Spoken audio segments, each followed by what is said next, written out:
Hello everyone, welcome back to the final session of Newton's laws of motion. In this session, I will teach you how to make a DIY Newton's cradle.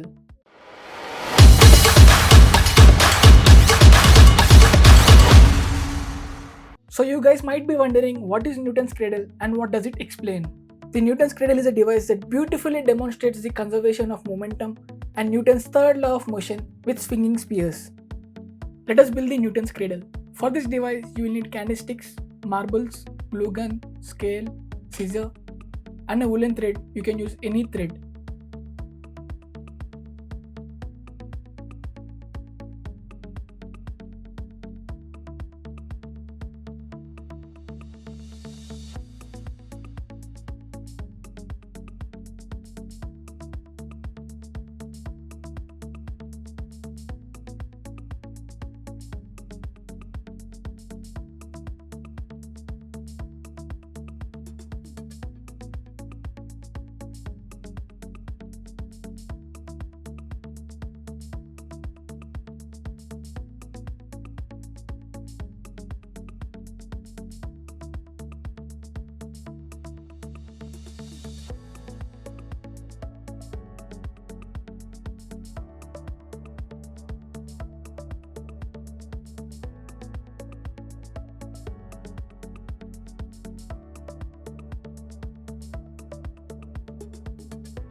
These marbles are of the same size and same density. The masses are also the same, hence they transfer the energy very visibly. Observe the Newton's cradle. Now watch the video carefully. If I release one marble from one side, one marble gets pushed out. This is happening because the momentum is conserved.